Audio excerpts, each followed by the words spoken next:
السلام علیکم، پروگرام کب تک کے ساتھ میں ہوں سیمین حیدر۔ ناظرین، اپوزیشن کے تمام تر ہنگامے، شور شرابے، شیم کے نعرے اور حکومتی اراکین سے ہاتھا پائی کے باوجود وفاقی حکومت نے اپنے دور اقتدار کا 5واں بجٹ پیش کر ہی دیا۔ آپ سب نے ہی وزیر خزانہ کی بجٹ تقریر سنی۔ انہوں نے بتایا کہ گزشتہ برس کے مقابلے میں حکومتی اخراجات میں 10% کمی کی گئی ہے۔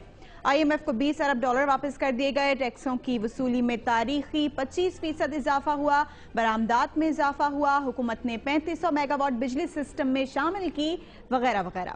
وزیر خزانہ کی تقریر سن کر ایسا لگا کہ سب اچھا ہی اچھا ہے، مگر حقیقت اس سے کچھ مختلف نظر آتی ہے۔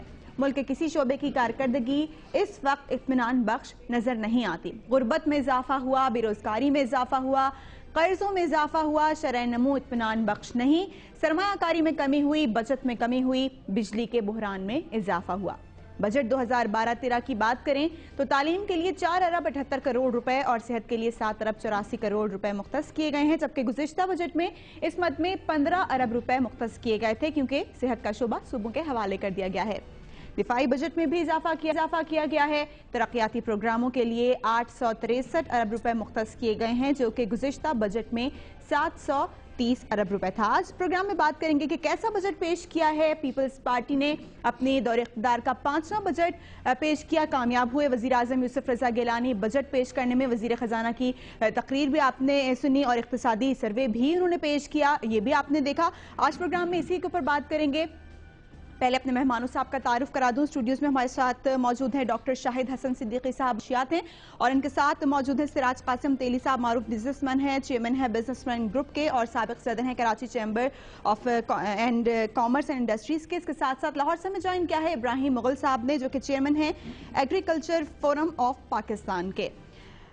پروگرام کا آغاز کرتی ہوں شاہد حسن صدیقی صاحب سے۔ شاہد حسن صدیقی صاحب، سب سے پہلے تو یہ بات کروں گی کہ مسلسل یہ کہا جاتا رہا کہ متوازن بجٹ پیش کیا جائے گا، آپ کے خیال میں متوازن ہے یہ بجٹ؟ نہیں، یہ متوازن تو خیر نہیں ہے، لیکن اس کے ساتھ غیر سنجیدہ بجٹ ہے، غیر حقیقت پسندانہ ہے، ناقابل عمل ہے، اور اگر پارلیمنٹ نے اس کو پاس کیا تو وہ ایک بہت بڑے گناہ کا مرتکب ہوں گے۔ اس کی وجہ میں آپ کو بتا دوں، جو میں اعداد و شمار پیش کروں گا وہ بجٹ کے ہیں۔ بجٹ میں وہ یہ کہتے ہیں کہ جو فیڈرل بورڈ آف ریونیو ہے وہ 3181 ارب روپے کا ریونیو اکٹھا کرے گا، یعنی 2400 ارب کا، اور اس میں سے 1460 ارب روپے وہ صوبوں کو ٹرانسفر کر دیں گے، تو ان کے پاس بچتے ہیں 922 ارب روپے مرکز کے پاس۔ مرکز کو جو صوبوں جو سود دینا ہے قرضوں پر وہ ہے 960 ارب روپے، یعنی اگر ٹیکسوں کا ہدف حاصل ہو جائے، جو کہ ماضی میں کبھی نہیں ہوا، تب بھی ان کے پاس جو رقم ہوگی اس سے صرف سود بھی ادا نہیں ہو سکتا، تو پورا ملک جو ہے یہ کہاں سے چلائیں گے؟ یعنی مرکز کے پاس پیسے کم ہے، سود زیادہ ہے۔ دفاع، ترقیاتی اخراجات، تعلیم، صحت، تنخواہوں میں اضافہ، ملک چلانا، ڈیولپمنٹ ایکسپینڈیچر۔ تو سوال یہ ہے کہ کیا یہ حقیقت نہیں ہے؟ جو آپ نے باتیں ابھی اس میں شروع میں کہیں وہ بالکل صحیح ہیں۔ میں تو آپ کو 2-3 فگرز بتا دوں۔ ان 4 برسوں میں جو 4 بجٹ پیش کیے، اس میں حکومت نے یہ کہا کہ بجٹ خسارے کا جو تخمینہ تھا، یعنی آمدنی سے زیادہ اخراجات، وہ تھے 2400 ارب روپے۔ اصل میں جو بجٹ خسارہ ہوا وہ ہوا 4200 ارب روپے، یعنی اگر 50% تخمینے سے زیادہ بجٹ خسارہ ہے، جس کو کہ کہا جاتا ہے مدر آف آل ایولز، تو یہ تو 4 سال کی ناکام پالیسی کو آپ نے یہاں کنٹینیو کر لیا۔ نمبر 1، اس دوران میں بھی جو آفیشیل آپ کی فگرز بتا رہا ہوں کہ 61 سال جب آزادی کو ہوئے تھے پاکستان کے اور یہ حکومت اقتدار میں آئی تھی، تو اس وقت ہمارے اوپر جو قرضوں کا حجم تھا وہ تھا 6700 ارب، جتنا 61 سال میں ہوا تھا 4 برسوں میں انہوں نے اس سے دگنے سے زیادہ کر دیا۔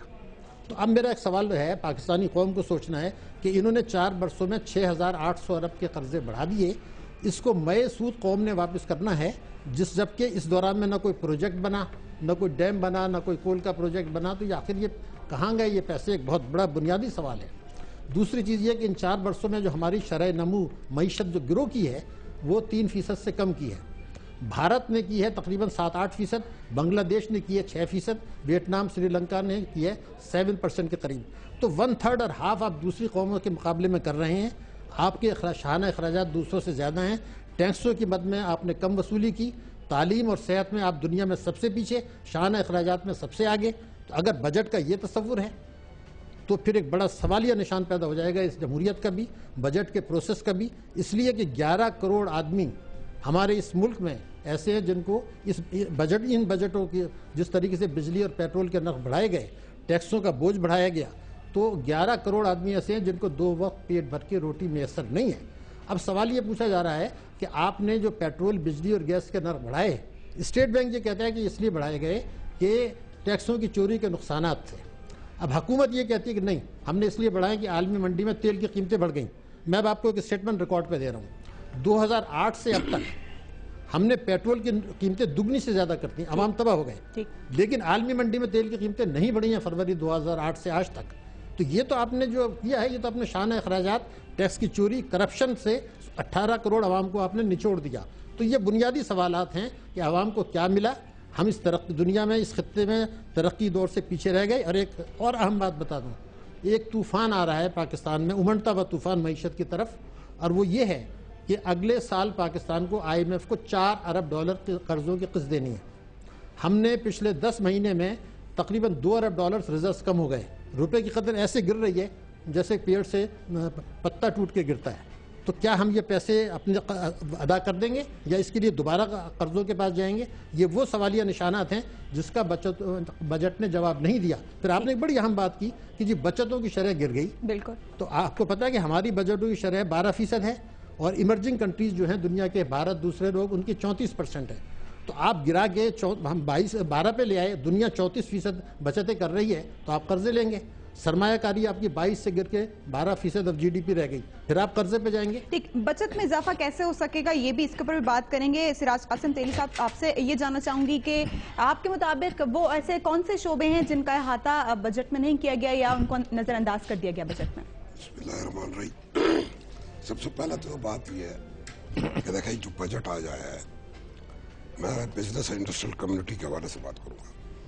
اس میں جو ٹیکسز میں رد و بدل کیا گیا ہے، بہت سی ایسی چیزیں کی گئی ہے جو ہم سمجھتے ہیں کہ کرنی چاہیے تھی، مگر جتنی کرنی چاہیے تھی اتنی نہیں ہوئی، اور کچھ کام ایسے بھی ابھی نہیں کیے جو ہونے چاہیے تھے۔ مثال کے طور پہ GST، جس کے سب سے زیادہ دھوم دھام سے باتیں ہوتی ہے، انہوں نے 16% ایک کر دیا ہے، ایک سلیب کر دیا۔ وہ جو کیا ہے میرے حساب سے وہ کوئی لمبا چوڑا فرق نہیں پڑے گا اس سے۔ اس کی وجہ یہ ہے کہ 22 اور 19% کے جو سلیبس دوسرے تھے وہ صرف امپورٹ لیول پہ تھے اور اس کا کوانٹم بہت کم تھا۔ ان کو 16% کو لے جانا چاہیے تھا 10% پہ کم از کم، یا سنگل ڈیجٹ میں، تاکہ اور ریونیو میں اور اس میں نیٹ میں اور لوگ آتے ہیں اور میں سمجھتا ہوں ریونیو بڑھتا۔ وہ ہماری ڈیمانڈ تھی، وہ انہوں نے نہیں کی۔ مگر اس کے برعکس بہت سی چھوٹی چھوٹی باتیں تھیں جو انہوں نے کی ہے۔ مثال کے طور پہ ٹرن اوور ٹیکس کم کیا ہے۔ اب ٹرن اوور ٹیکس 1% تھا، اس کو ہم کہتے تھے ابالش کرو، انہوں نے 0.5% کر دیا ہے۔ مگر دوسری طرف انہوں نے انکم ٹیکس میں انڈسٹریلسٹ کو، بزنس مینوں کو کلیکٹرز بنا دیا ہے۔ 1% کلیکشن کے لیے کہہ دیا ہے کہ جو نان رجسٹرڈ لوگ ہیں ان کو لے لیں۔ اور اس کے علاوہ کسٹم ڈیوٹیز میں چینجز کیے ہیں۔ جو ہائیسٹ سلیب تھا اس کو انہوں نے 35 سے 30 کیا ہے، اس سے ٹھیک ہے اسمگلنگ تھوڑی بہت کم ہوگی۔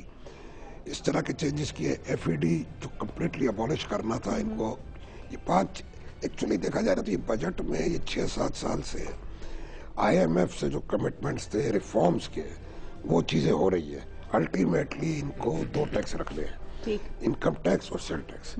اس ڈائریکشن میں یہ جا رہے ہیں، مگر بات یہ صحیح ہے کہ اس ڈائریکشن میں جس اسپیڈ سے جانا چاہیے یا جو کرنا تھا ان کو وہ نہیں کر پا رہے، because of what ever reasons.